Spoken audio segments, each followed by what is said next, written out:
Yo, yo, yo, welcome to Out of Pocket with RG3, hosted by your boy and the lovely, amazing, beautiful 75-time All-American, Grete Griffin. That's right. Make sure you hit that like and subscribe button. Make sure you leave in the comments who you want us to talk to and who you want us to talk about on the next show, and we'll make sure that we chime in with you guys every single time. Just want to say thank you. Thank you for liking and subscribing to our page, because without you guys, we could not get this done, and that leads us to what? Our weekend recap. Guys, let's get into it. We hit 200,000 subscribers on YouTube. Hold on, quick applause for the team. Okay. I don't know why I just clapped with one hand, but cool. We are so thankful to you guys. Literally, this could be not happening without you guys. So thanks for supporting us. Thanks for always being there every week. Thanks for growing with us. This has been an amazing journey. It has been an amazing journey ever since the layoff at ESPN. We decided, you know what? If we're going to do this, let's do it together. And that meant not just us together, but with you guys as well. So very excited about the growth. Speaking of growth, the Stephen A. Smith episode is still growing to this day. I think we're over 430,000 views on that episode. Hearing a lot of positive feedback from that episode. Just having a man-to-man conversation when there seems to be a little bit of a disconnect, a feud, a stirring beef, and you can kind of put that out and have the conversation instead of talking about each other behind each other's backs or doing things for clicks. We just decided to have that face-to-face conversation, and you guys, clearly it resonated with you, and we're really excited about that episode's continual growth. Speaking of growth, you want to tell them what happened next? This was a really, really cool weekend for us as a family because a lot of firsts happened, right? We hit the 200,000 subscribers on YouTube for the very first time. We also hit 1 million likes on a post on Instagram for the very first time.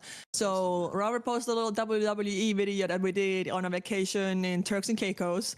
And apparently you guys just loved it. I think the video's at like 16 million views. It got 1 million likes, which is like baffling to me. Yeah. But I guess we know what content to give you guys now. No doubt about it. And that video got over 1 million likes in 3 days, over 23 million views across all platforms in a matter of 3 days, and it's continuing to grow. And we heard you guys loud and clear, so we went ahead and created a family YouTube channel called the Griffin Family. You can go to Team Griffin Family. That's our on YouTube, or just type in the Griffin Family and look for pages, and it'll pop up there for you. That's where you're going to find all of our family content, having fun. You know, us dads, we like to have a lot of fun with our kids in general, but especially us girl dads. You know, we don't have that son in the house, but you know what we do have? We have an imagination, and we love to let our kids have fun with us in a way that is relatable. So you'll find all of our family content there. If you just want to find an escape, laugh a little bit, and have some fun, that's exactly where you need to go. And I feel like the world needs a little bit more of that. What do you think? They do. And I'm going to correct, we do have a son. He's furry, he's 9, and his name is Benny Boy. We are also dog parents, if you didn't know. Benny was our first ever baby, and he's getting old. But we love him so much. He is getting old. And yes, dogs are a part of the family, but he's not an actual human son is what I meant. Sorry, Benny Boy. All right. And then something else also. Another fun fact from the weekend. You want to take it, or should I take it? You go for it. Go for it. This weekend we had the absolute privilege to attend our friends Chris Thompson and now Cash Thompson's wedding in Miami. And we ran into an old friend, Jay Gruden. Ooh. Yes, that's right. That Jay Gruden, former head coach of the Washington Commanders. And, you know, it was interesting. I think me and Jay Gruden might need to do a man-to-man, face-to-face podcast episode. But I will tell you this. If there's one person that could get me and Jay Gruden in the same room and allow us to really enjoy their presence, it was Chris Thompson. He's a running back, my former teammate. All the Washington Commanders fans remember him. One of the best third down backs in team history, and a great overall person. To see him walk down the aisle and marry his now wife, Cash Thompson, was something that really showed you what love can do to a person. They've been together for 9 years, and to watch them, not just on the altar, not just walking down the aisle, but also in the reception afterwards, dance together, rap together, have fun together. You're talking about a Florida boy and a girl from Baltimore. Okay. It was an experience. It was fun. And I actually got to see Jay Gruden cry. I didn't know he could do that. I didn't know he was that human. But he cried because he was so happy for Chris Thompson. I know someone next to me cried as well because that wedding was so beautiful. Like I don't think there was a dry eye in the audience. Like Chris walked down the aisle bawling, crying. Like I was like, I'm gonna be fine. I'm gonna keep it together.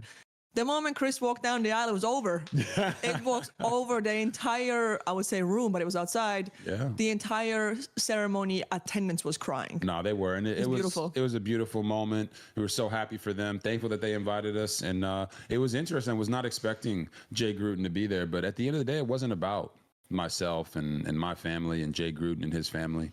It was about Chris Thompson. Yeah. And I think that was awesome to see. And I had many conversations with Jay. It wasn't like there was any cold shoulders or anything like that. We talked about this upcoming quarterback class. We talked about a bunch of different things. But I think, for me, it was a growth moment, to be able to show that no matter what has happened to you in the past, when you forgive people or when you go through something, you're not forgiving them for them. You're forgiving them for yourself. And in that moment, you don't make it about you. You make it about the person that you're there for. And I was actually really proud of myself and also Jay for being able to be there for Chris at the same time. I can't speak for him, but I think it would be pretty cool to kind of sit down finally and have that conversation. I think the fans would love that conversation. But we also have an update for you guys about asking if we should do an episode with Rob Parker, and we decided not to do it. So no hard feelings. No. Let's It's not that we decided not to do the episode with Rob Parker. It's we decided that we believe that episode with Rob Parker should be on this platform and that we think it should be in front of you guys. And that just wasn't something that Rob was willing to do. And I think at the end of the day, you put that behind you. And like I said, what he said to me doesn't impact me in every day and where I wake up every single day thinking about it. But I do think it's a conversation that is worthwhile to have. But I think that it should be on this platform in front of you guys. So if that does come to fruition, Rob Parker has a forever invitation to come on Out of Pocket with RG3 and have that conversation. But until then, we're going to keep moving forward. Right. And want to give a huge shout out to the UConn Huskies pulling in their 12th NCAA title. Paige Bukers, or like they call her, Paige Buckets, coming up big. And her redemption story is one that was truly amazing. What do you think?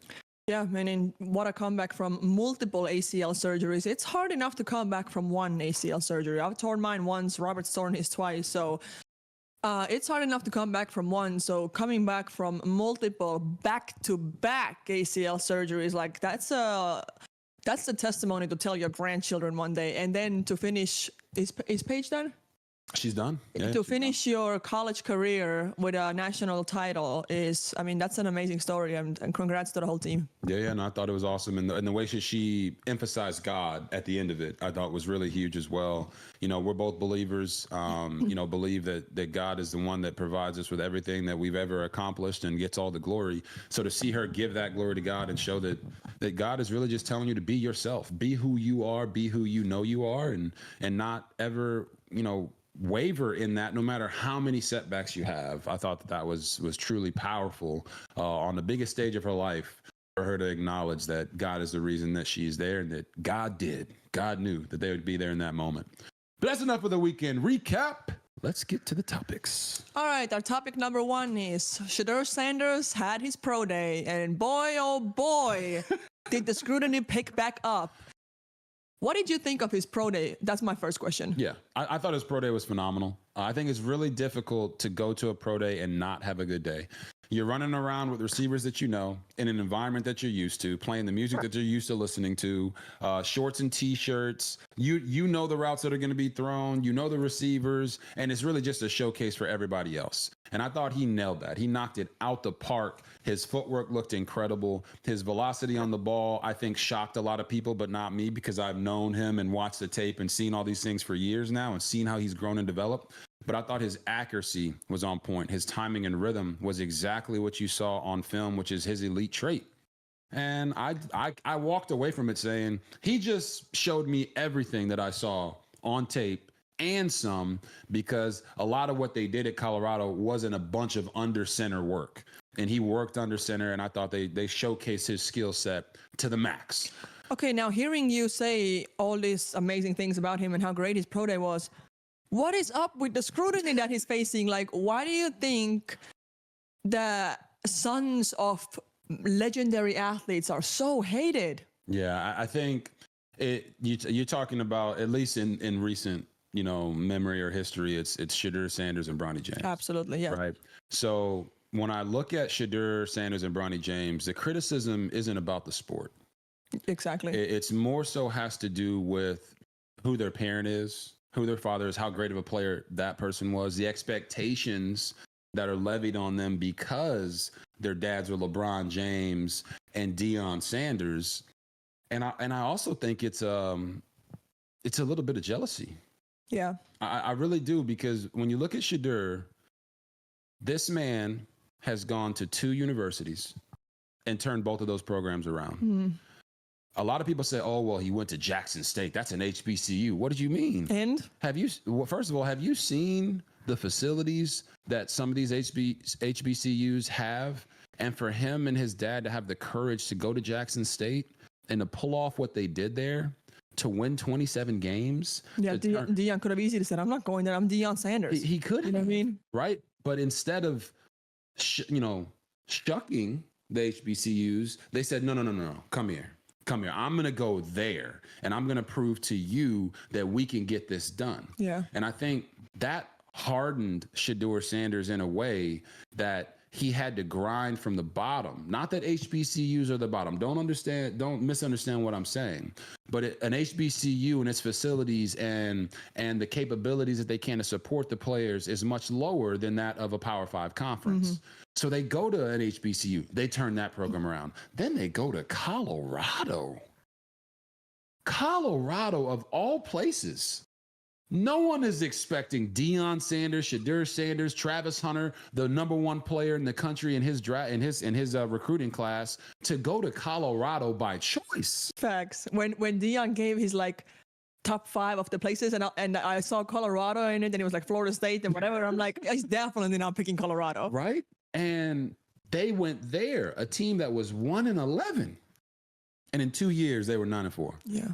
And sold out every game, spring games. They sold out a spring game. Who does that? The first spring game that they sold out. And it was a game day atmosphere. Mm-hmm. And it snowed that day.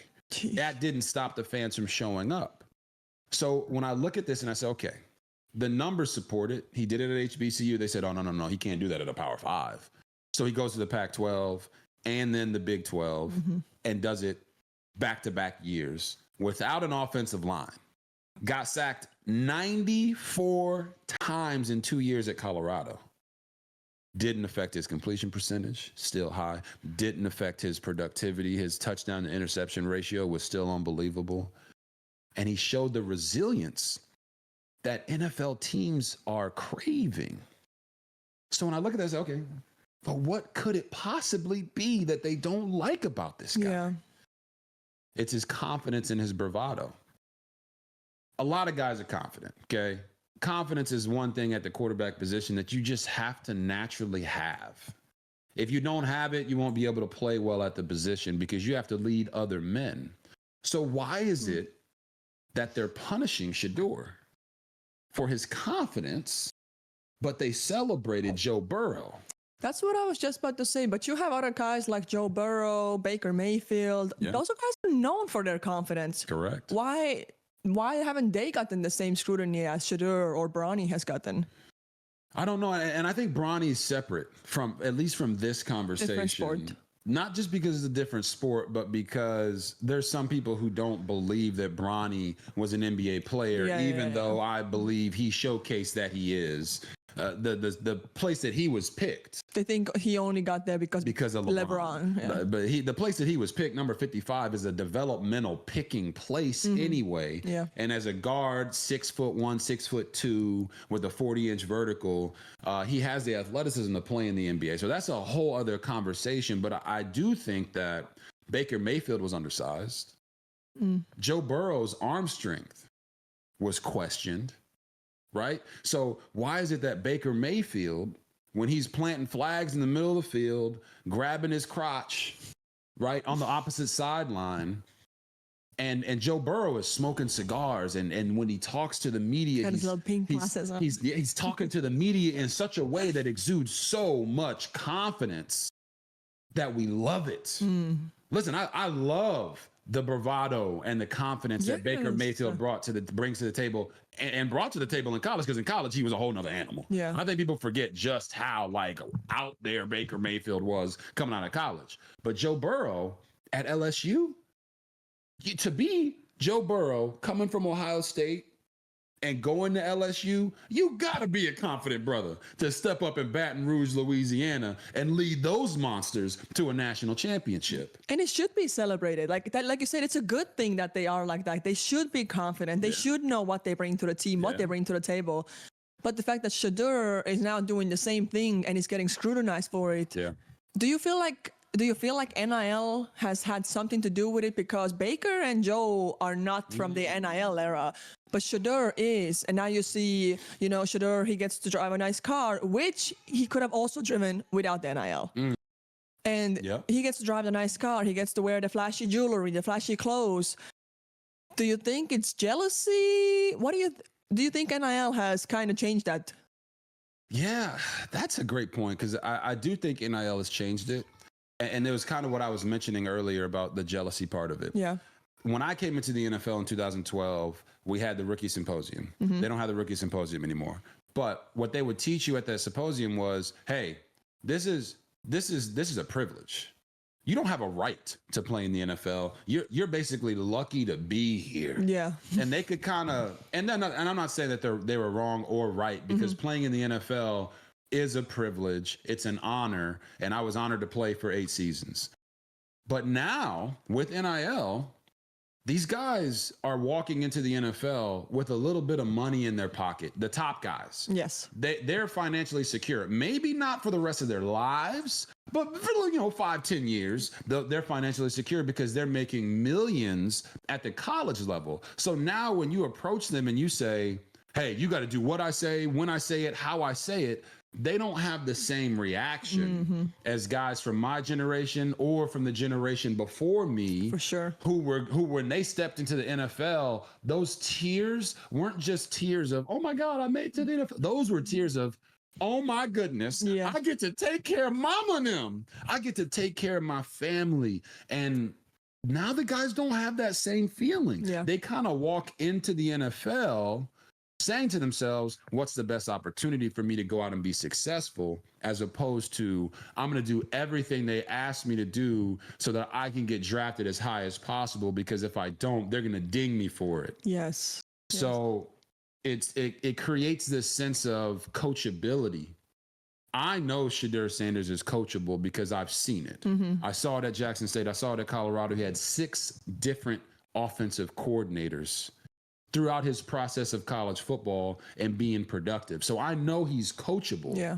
But in the NIL era, which is just so, smart that you brought that up, there is a sense of, can I coach these guys? Because if I don't coach them the right way, they got the transfer portal. They're leaving. They're gone. Now they come to the NFL. It's like, if you don't coach them the right way, are they going to demand a trade? This is a player empowerment era. Yes, players are running the game now. I feel like players don't let coaches mistreat them anymore. I think that's the right way to say it. Like, I feel like coaches in some capacity used to take advantage of the players. They used to be on some sort of a power trip. Yep. You know what I mean? Like, knowing these kids want to make it so bad that they're willing to take whatever treatment I give them. And now it's not like that anymore. Like, players know their worth now. Players know their value. If you don't treat me right, it's like a relationship. If you don't treat me right, I'm gone, That's true. I love that for them. I love that for the players. I love the fact that the players are empowered. I don't think that they should abuse that power. Oh, for sure not. Right? But the coaches have been abusing their power for generations. Well, they have. They have. But I agree. It shouldn't be now flipped and the players are now going to start abusing it. So I agree with that. No, I agree. And you guys in the comments, let us know what you think. If you think that this player empowerment era is good or bad for college football, good or bad for the NFL, or why you believe that Shedeur Sanders is or isn't criticized rightfully or wrongfully. Because when we see this and we watch it, it's not, listen, everyone's going to try to make this a white or black thing. Okay. Yeah. And the way that we're looking at this is to say, okay, well, what is the evidence that we have that shows, kids that have celebrity fathers who end up becoming athletes, like, are they just more heavily criticized because they're in the spotlight? Because Shedeur's been in the spotlight his entire life, right? He's been in the spotlight his entire life. They had a TV show. They had a reality TV show when he was younger. His dad has been coaching him or been a part of his coaching tree the majority of his life. So they say, oh, well, can he be coached by anybody else? Yeah. I just told you he had 6 different offensive coordinators. Deion ain't calling no plays on offense. He might have when he was in high school. He might have at certain points there. But since he's been in college, Deion has been a head coach. He has been coached by more people. So you brought up Bronny James. Yeah. Right. And the criticism of Bronny James. I remember a few years ago, Bronny brought a white girl to prom. And it broke the internet. And I'm thinking to myself, why is this young teenage boy who's underage getting crucified online for bringing a white girl to prom? That's next level criticism, where you're not just criticizing him on, did he make the right crossover? Did he make the right pass there in the fourth quarter when they double teamed him? Can he make the three? Can he dunk? Can he slash and create? Can he play defense on Kyrie Irving? Yeah. You're not asking those questions. You're now questioning their character and or questioning their life decisions that are not breaking laws, not doing anything to harm anybody. That's another level of criticism. So we thought, well, let's look at it. Who hasn't been criticized like that? That have famous fathers. And the first ones that come up is a guy that I'm really close to and connected with, Andrew Luck. His father, Oliver Luck, was a famous football player, but he never got that type of scrutiny. He only got praise. You look at Eli Manning. Eli Manning said, I'm not going there. Yeah. I'm not going to San Diego. And nobody had the reaction to Eli and his father saying that. Like when Deion said that there might be some places he would not allow Shedeur to go. Yes. There's a different reaction. You also got Christian McCaffrey. Ed McCaffrey is his dad, famous wide receiver for the Denver Broncos. I loved Ed McCaffrey. I was a Bronco fan growing up, so I know all about Ed. But Christian never faced that type of criticism. And the last one that's more relatable to everybody today is Arch Manning. But here's the thing about Arch Manning. Arch is not the son of Eli or Peyton. They not make his that daddy. real quick. Let's make that understood real quick. They not his daddy. Okay? Cooper Manning is his daddy. But Arch Manning has this, I don't want to say cult following, but people love this him. hype train behind him because of that Manning name. Yeah. But he gets none of the criticism. It's true. That a Sanders gets. And I thought to myself, okay, well, we don't think it's a white-black thing. You let us know in the comments if you think it is. We don't think it is. Because you also have guys like Klay Thompson, famous dad, Darius Garland, famous dad, Michael Pittman Jr., famous dad, Jalen Brunson, Patrick Surtain II. All of these guys. Would you also throw Patrick Mahomes in there? His dad was somewhat famous. His dad is famous. Yes, his dad was famous. So yeah, throw Patrick Mahomes in there as well. But they didn't, like Mahomes gets criticized, but he gets criticized for a bevy of other reasons, right? And I'm not saying those are either right, wrong, or indifferent. Mahomes will be the greatest quarterback of all time. I do have to say that. But all these guys have been subject to criticism on their game. Yes. But not the same criticism of their personality or who they are off the field. It didn't feel like when Patrick Surtain II was coming out that people were saying, oh man, I don't like the way he doesn't T-step. Or I don't like the way that he does T-step. when he goes for his breaks. They weren't that hyper focused on them in that same way. So I look at that and I say, okay, what's the common denominator between all these guys, that what they do or don't do, versus Shedeur and what he does or doesn't do? Yeah. And it's all about the confidence and the outward bravado that Shedeur has, that, again, I don't believe is a problem.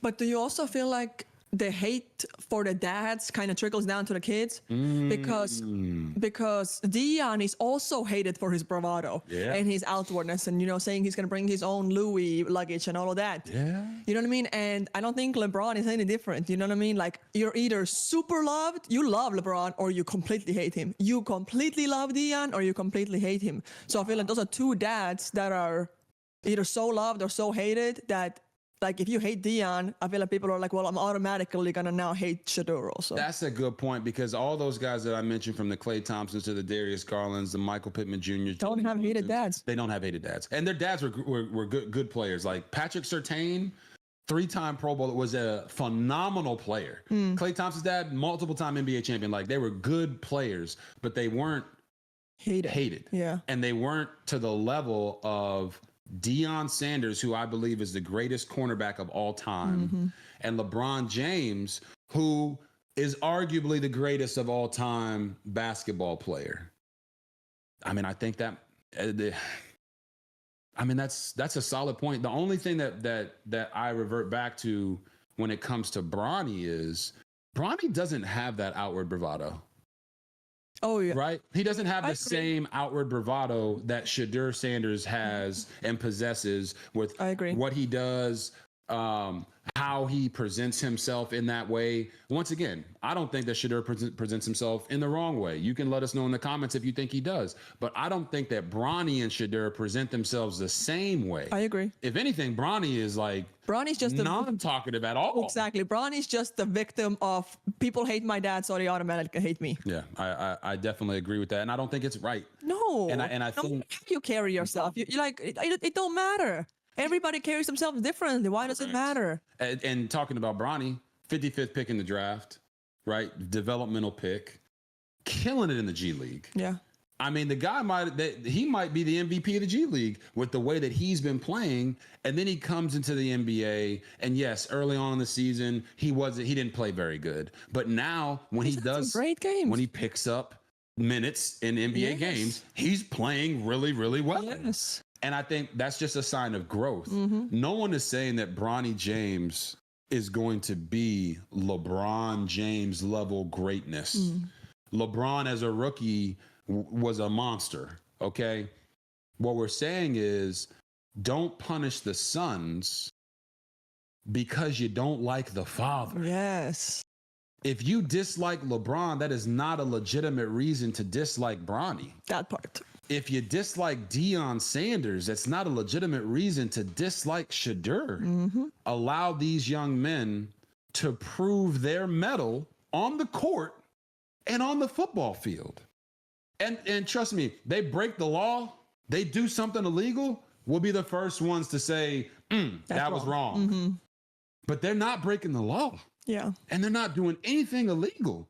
They're just being themselves. And I think in the media space, when it comes to criticism about your sport is always valid. What you do on the court always can be criticized. Yes. Constructively criticized, however. But who you are as a person, that is not the place. That is not the media's place. Media should be about the sport, not about personal attacks. Those kids are not hurting anybody. They're not. However they carry themselves, they are not hurting anybody. Exactly. Leave them alone. Exactly. That puts a bow on it. And, you know, there's this whole scandal right now with Shedeur about patting the football. So you know what? It's not even just patting the football. It's also, an exuberant amount of his passes, 40 to 50% of his passes happen within 5 yards of the line of scrimmage or behind the line of scrimmage. So guess what? Your boy did his research. Okay. Tom Brady, Matthew Stafford, Patrick Mahomes. Let's see who else we got. Joe Burrow, Josh Allen, Lamar Jackson, RG3. That's 7 quarterbacks right there. Every single one of those quarterbacks patted the ball at some point in their careers when throwing. You can even take RG3 and Lamar Jackson out, and you can put in Aaron Rodgers, Dan Marino, Troy Aikman. All these guys patted the ball at some point in their career. I'm sorry, hold on. What is patting, like, is it legitimate patting the ball? It's legitimately patting. If this mic was the ball, okay, and I'm holding it. This is the ball. I'm holding it in one hand. Okay. Patting the ball is I'm about to throw a 10-yard out route, which I wouldn't pat the ball on. If I'm about to throw a 20-yard dig and I pat the ball right before I go into my throwing motion. So I pat it and I throw. I'm sorry. What? Yes. That's an argument point? That's an argument right now because it's Shedeur Sanders. Oh my God. Exactly. That is the most ridiculous thing to ever just even bring up, to be like, that's like the commentators or somebody saying, this person broke the NBA record. And then you're like, oh, you guys are just reaching, because they're like, the first person ever to break a record from 1972 to throw the last three-pointer within the last 3 seconds of the game with a game ball 28 inches in size. Okay, you just made that up. That feels that to me. He's patting the ball. I'm sorry. No. What are we talking about here? No, I agree with you. Jesus. But for all of the patting the ball specialists out there, Goodbye. if you looked at any of the 10 quarterbacks that I just mentioned, they pat the ball. Are you not supposed to? It's not a problem. Some people will say you patting the ball gives a defensive back an opportunity to break on the throw. And there might be some truth to that. But the bottom line is, as long as you're not patting on every single throw, it's not an issue. And Shedeur's not patting on every single throw when you watch his tape. But Jackson Dart pats the football. Jalen Milroe pats the football. Cam Ward pats the football. Tyler Shuck pats the football. Keep patting the football. But there's also the scrutiny of Shedeur that I mentioned about the passes within 5 yards. So I actually looked up the numbers. And right now in the NFL, 2024, last year, the highest percentage of throws within 5 yards of the line of scrimmage or behind the line of scrimmage since 2006. Why? Because defenders are getting bigger off the edge. Protection of the offensive line is not as good as it has been in the past because those defenders are getting bigger, faster, and stronger. So teams are having to revert to short passing game, screens, to keep those guys off balance. Yeah. Those types of guys we're talking about, TJ Watt, Myles Garrett, Micah Parsons, Daniil Hunter. These guys are monsters. So if you're going to critique Shedeur Sanders and say, well, an exuberant amount of his passes came within 5 yards with screens, wide receiver screens, and short passes because they were trying to get the ball out because they didn't have protection. My argument to that would be, well, then Shedeur is more prepared for the NFL that he's about to go into because he's used to throwing short passes, screens, because the protection isn't as good. I like that. Which means that he knows how to keep his completion percentage high, keep the offense on the field with or without protection. And Shedeur, sacked 94 times in the last 2 years, does not flinch. He never flinched. Despite the fact that his offensive line was porous, he found a way. It's what we teach our daughters. When things get hard, you find a way. Find a way. Shedeur's had it hard his entire life. Pause that. But he's had it hard his entire life. Jackson State was hard. Colorado was hard. Ah, Lord have mercy. But you get what I'm saying? Yep, sure do. Listen, we're not here to defend any player. We're just here to give you the facts. There's a difference between right and wrong. Okay? There's a difference between right and wrong. And we got to make sure in this media space that we don't become so critical of somebody or hold a personal grudge against somebody that it starts to, knock away at their luster. We should be building these young men up because they're about to have the greatest moment of their lives. This is our daughter back there, Gia. It's our job to build this girl up. It's our job to build her up. It's our job to tell her she can do anything. And then when she gets to the level of a Shedeur Sanders, a Patrick Mahomes, a Tom Brady, a Michael Jordan, a LeBron James, a Bronny James, they will be prepared for the criticism that comes with what they do. Yeah. And as a parent, if you have kids, let me know if you agree. But once you become a parent, your entire life's purpose becomes protecting your children. No doubt. And it doesn't change when they grow up. So you see LeBron trying to protect Bronny from Stephen A. Smith. Speak on it. From the criticism. You see Deion trying to protect Shedeur by saying there's certain places I'm not going to let him go. Yeah. Because that's a dad. That's your entire life's purpose once you have children. Right. I will do the exact same thing whether Gia over here is 2 or she's 22 or she's 32. That's your job as a parent, is to want the best for your child and to always try to steer them in the right direction or protect them. Like, I think those dads are fully in the right with that. Yeah, and it's not that everything is going to be flowers and like, oh my gosh, we love you so much, LeBron and Deion, for doing such great things for your children. But we shouldn't be condemning them for it. We shouldn't be condemning LeBron because he did for his son what every CEO in the country does for their children. Exactly. The difference with Bronny is Bronny can actually play. Yep. Shedeur Sanders is going to the NFL without his dad. His dad is not coming with him. We should not be condemning Shedeur for earning the right to be a high-level quarterback in the NFL. And on top of that, talk about the criticism of Shedeur. How about Shiloh? Yeah. Shiloh goes to what was it? I think it was the East-West Shrine game, and they're criticizing him because he had a couple bad plays in practice. They clipped all his bad plays from practice. And then when he played well in the game and was dang near the MVP, if not the MVP of the game on defense, nobody talked about it. They had nothing to say. When Shiloh goes and runs a 4.4 40, and yes, it was a 4.4, not a 4.52 as it was reported. When he goes and runs a 4.4 40, no one talks about it in the way of, man, Shiloh Sanders can actually run. Yeah. Because they all expected him to go out there and run a 4.8, 4.9. So we got to stop allowing our biases to determine how we cover players. Yes. I don't care if a quarterback is white, black, blue, purple, or yellow. I am going to watch the tape and I'm going to give you my honest analysis of that player. I'm not going to base it off of whether I like his daddy or not. Yeah. That's unprofessional. And right now, the criticism of Bronny and Shedeur has been so unprofessional. It's been disgraceful. And we got to get back righteous there. Criticize them for their game if you think that it's a worthy point. Don't criticize their game just because you don't like the person. And that's all we got. What do you think? I love that. I can just think of a relationship like marriage, you know? Am I not going to love you if I don't like your dad?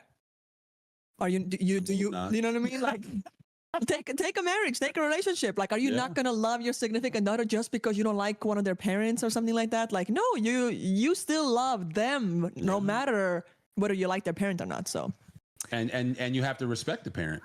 Yeah, it's hard sometimes, right? But you have to respect the parent because you love your partner. And that's the thing. Respect Bronny, respect Shedeur, respect their journey as athletes and how you tell their story, because respecting them in that way shows that you are the professional that you say you are. Yeah. As opposed to tearing them down because I don't like your daddy, so I'm gonna just write bad things about you. We got to stop doing that. You don't gotta like people, but you do have to respect greatness. I don't have to like LeBron, but I do have to respect the amazing things he's done. Yeah. You know what I mean? Same with Deion. Same with Patrick Mahomes. Same with all these players. Yeah. Tell their stories the right way. Stop attaching things to their names. It's going to hurt them in the long haul.